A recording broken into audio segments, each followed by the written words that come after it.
Alright, so proteins now.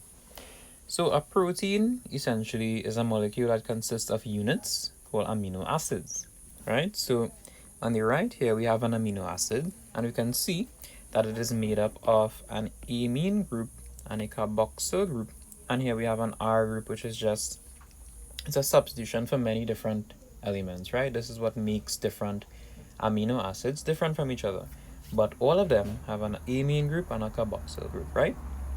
Now many amino acids can bond with each other, right, and form peptide bonds. So here we have a dipeptide, which means two amino acids, right? So you have one here, and they bond with each other.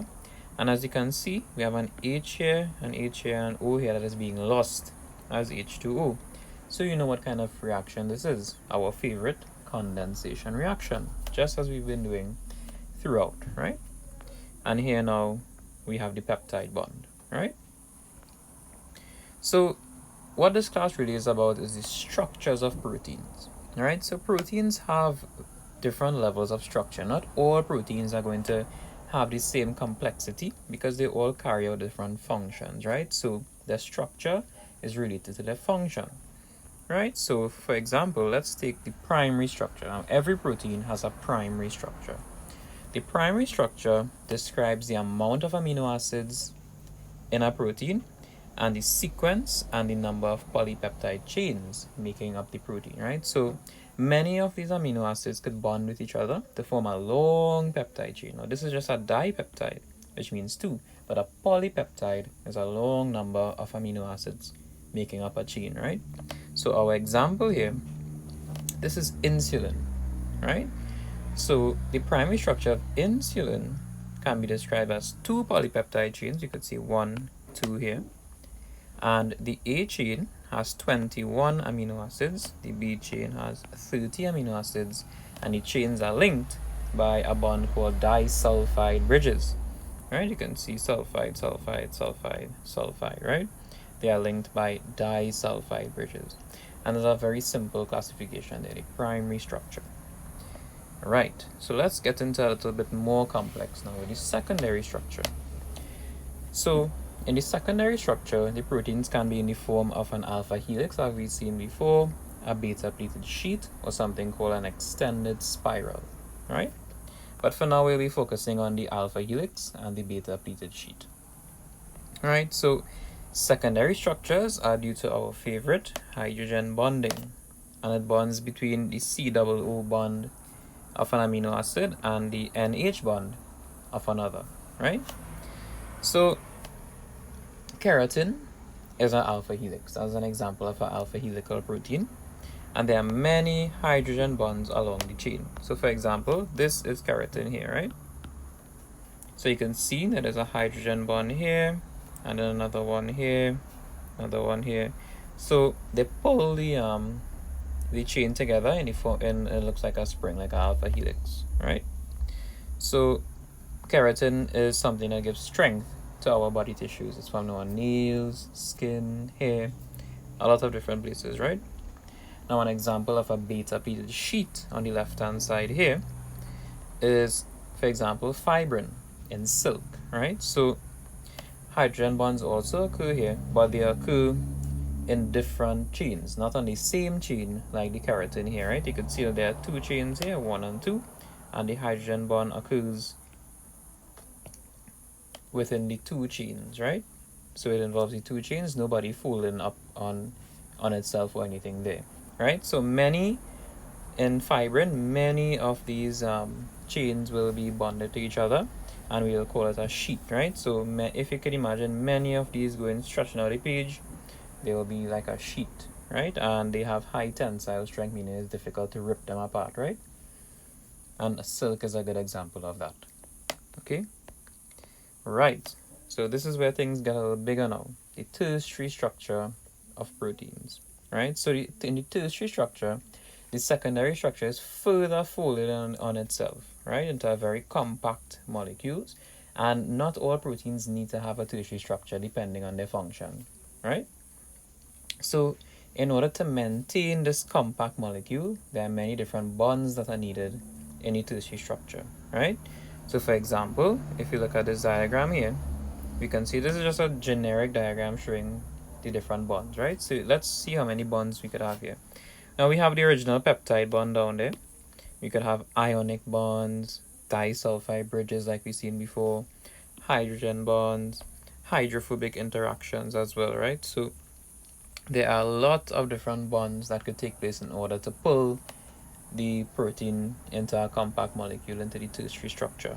Okay, so these bonds, many bonds can actually be broken, and the tertiary structure can actually be broken down, right? So for example, hydrogen bonds can be broken by high temperatures and changes in pH. Ionic bonds can also be broken by changes in pH. Hydrophobic interactions can be broken by organic solvents, so anything that is like water. Disulfide bridges can be broken by reducing agents. These are all important points to note, right? So for example, all enzymes are tertiary structures, right? And we know that if you heat up a solution too much containing the enzyme, it will denature. And if you change the pH too much, it will also denature. And that is because in an enzyme, there are lots of hydrogen bonds. And you could see hydrogen bonds can be broken by high temperatures and changes in pH. Okay? Finally, let's take a look at the quaternary structure. So in the quaternary structure, it is made up of multiple polypeptide chains. And these chains are also held together by a varying amount of bonds, right? Like the ones that we saw before. Okay, so these proteins have very specific functions that are only found in certain parts of the body or in nature, right? So we'll do two examples today. Collagen, which is something that gives strength to our connective tissues, and hemoglobin, which is found in our red blood cells, as you may know. So let's take collagen first. Let's define all of the different structures, right? So from primary, go all the way up to quaternary. So the primary structure of collagen, it consists of repeating sequences of glycine, alanine, proline. Now you don't need to learn this, right? This is just me giving examples on how the structure of the proteins are done, right? And each polypeptide chain is about 1,000 amino acids in length, right? Let's take a look at the secondary structure. Remember, the secondary structure could be an alpha helix, a beta pitted sheet, or an extended spiral, and is due to hydrogen bonding. This is true for all proteins, right? So in this case, we have an extended spiral due to the hydrogen bonding. This tertiary structure now. So 3 of these polypeptide chains, right? They undergo hydrogen bonding with each other, and they form a triple helix, right? So things get a little more specific now, right? So in this diagram here, you could see that there's a triple helix, 3 of them, 1, 2, 3, and we call it tropocollagen, right? Now, the triple helix is insoluble, right? But there are numerous hydrogen bonds giving it great tensile strength, and this is the backbone of collagen and the whole, right? Now the quaternary structure now. So many of these tropocollagen molecules, they undergo covalent bonding with each other, and they form something called fibrils. Now if you take a look at the structure of the fibrils, you will see that they are in stepwise,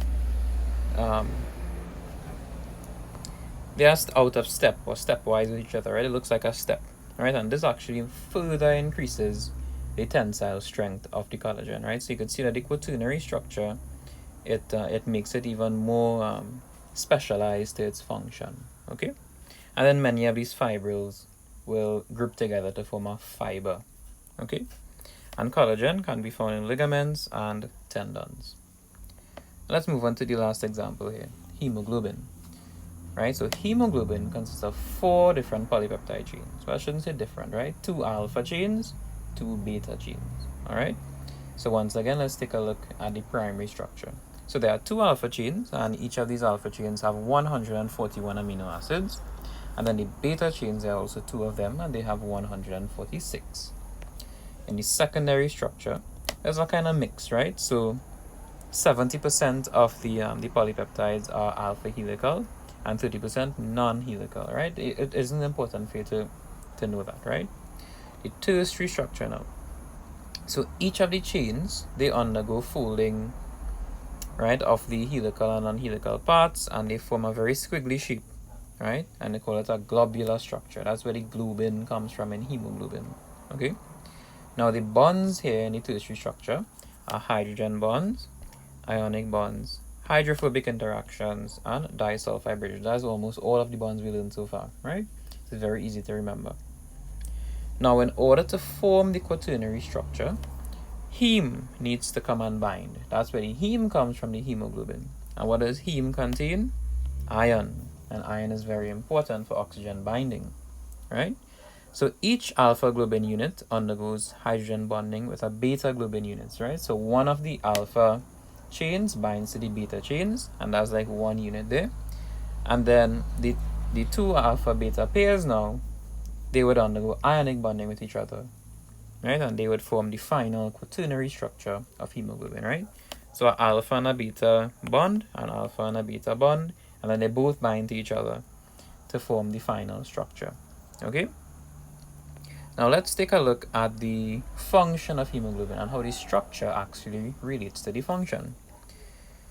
So hemoglobin actually has hydrophilic groups, right? The R groups are hydrophilic, and therefore it is soluble, right? So therefore it can be transported the inside of red blood cells, right? Now due to the large amount of folding, remember it's alpha helical, and the tertiary structure folds more with all the bonds, it actually increases the surface area of the molecule, and that actually helps oxygen diffuse better, right? Remember, surface area is one of the factors driving diffusion. Now each heme group, as we showed in the diagram, has an ion, so I'll call it an Fe ion, so you don't get mixed up with ion, right? That's IRON ion, right?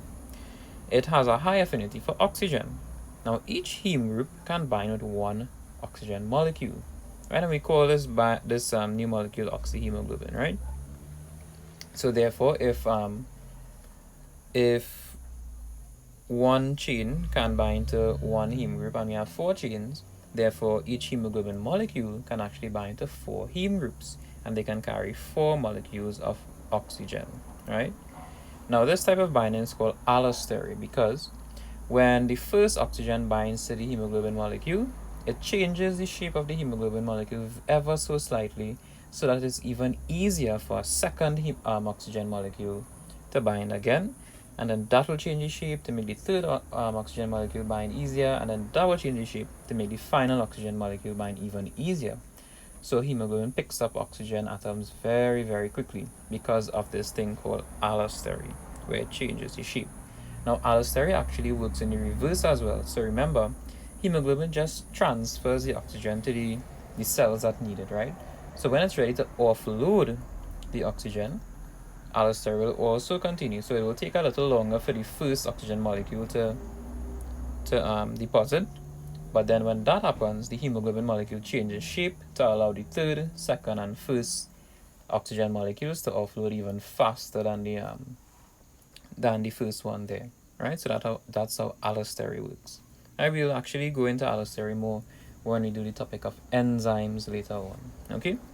Now this final page here is a little summary showing the structure and examples of different proteins, right? So you can actually take a screenshot of this table and you could take a read of it.